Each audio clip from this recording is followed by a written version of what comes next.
The bar was dimly lit, the kind of place where time seemed to slow down and regulars claimed their spots like unspoken tradition.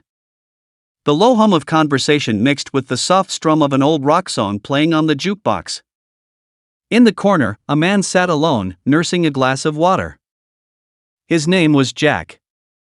He looked like someone who had seen his fair share of life's hardships. Weathered face, calm demeanor, a quiet presence that didn't invite company but didn't turn it away either. He wasn't here for a drink. He wasn't here for trouble. He was just there. Unassuming. Invisible. Or so he thought.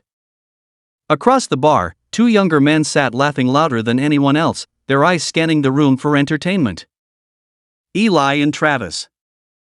They had been drinking for a while, and their bravado was growing with every beer. Eli, the more brazen of the two, noticed Jack sitting quietly in the corner and nudged Travis. "Look at this guy," Eli said, chuckling. "What's he doing here? Looks like he got lost on his way to church." Jack heard them, but he didn't react. He wasn't interested in petty games. He took a slow sip of his water, eyes steady, posture relaxed. He'd seen this type before, men who mistook noise for strength and cruelty for power. He hoped they would let it go. But they didn't. Eli stood, beer in hand, and swaggered over to Jack. "Hey, old-timer," he drawled. "You lost or something? This ain't the library." Jack didn't look up, didn't say a word. He simply set his glass down, his hand steady, calm. That calmness seemed to irritate Eli even more. He leaned in closer. "What's the matter? Cat got your tongue? Or maybe you're just too scared to speak." The air in the bar shifted. Conversations quieted, heads turned. People were watching now, sensing the tension building. Jack finally lifted his gaze, meeting Eli's with a steady, unwavering look.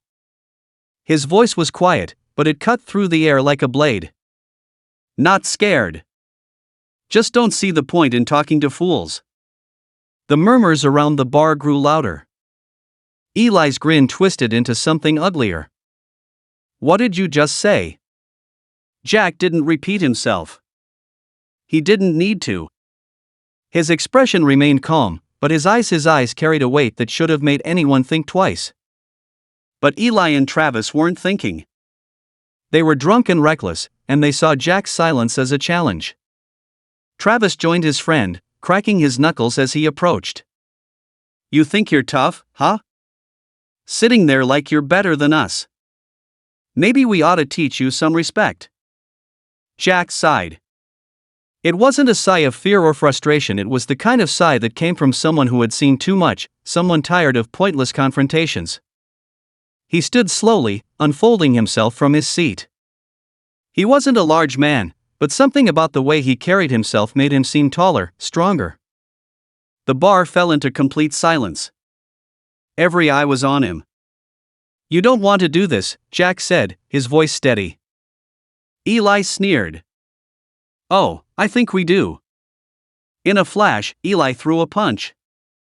It was sloppy, fueled by alcohol and arrogance. Jack moved effortlessly, sidestepping the swing and grabbing Eli's arm. In one fluid motion, he twisted it behind Eli's back and forced him to the ground. The crowd gasped. Travis lunged next, but Jack was ready.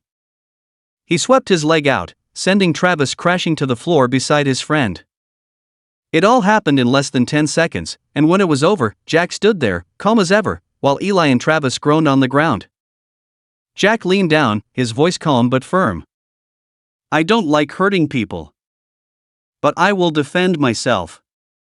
Go home, and think about who you want to be." Eli and Travis scrambled to their feet, their bravado shattered. The bartender, a grizzled man who had seen his fair share of bar fights, finally broke his silence. "You boys better listen. Next time, he might not go so easy on you." Without another word, Eli and Travis stumbled out of the bar, their egos bruised more than their bodies. The bar patrons erupted into quiet applause, a few murmuring words of respect as Jack returned to his seat. He sat down, picked up his glass, and finished his water like nothing had happened. Jack didn't come here to be a hero. He wasn't looking for trouble. He had enough stories of battles fought and lives saved from his time in the Marines. Years of service had taught him that strength wasn't about throwing punches, it was about knowing when to hold back. He'd been through real battles, the kind that left scars on the body and the soul. He didn't need to prove anything to anyone. But tonight, he reminded everyone in that bar that respect isn't demanded, it's earned. As the night went on, the bar slowly returned to normal. Conversations resumed, laughter returned, but something had changed. Jack remained quiet, blending back into the background. Yet, in that silence, there was a message. Sometimes, the quietest man in the room has the loudest story to tell. In a world full of noise, there's strength in silence. There's power in restraint. Jack knew that better than most. And maybe, just maybe, those two men who left the bar tonight would remember that lesson. Or maybe they wouldn't. Either way, Jack had done what he always did, he stood his ground without losing himself. And for those who were paying attention, that quiet act of defiance spoke volumes. As the bar door closed behind him, Jack took one last look at the night sky. He breathed deeply, savoring the peace of the moment. It wasn't about being a hero or proving anything. It was about living with honor, even when no one's watching. He walked down the street, disappearing into the quiet night, leaving behind a bar full of people who would never forget the night the quiet man stood tall. If you enjoyed this story, make sure to like, subscribe, and share. Because sometimes, the most powerful stories are the ones that remind us of the strength in silence. See you next time.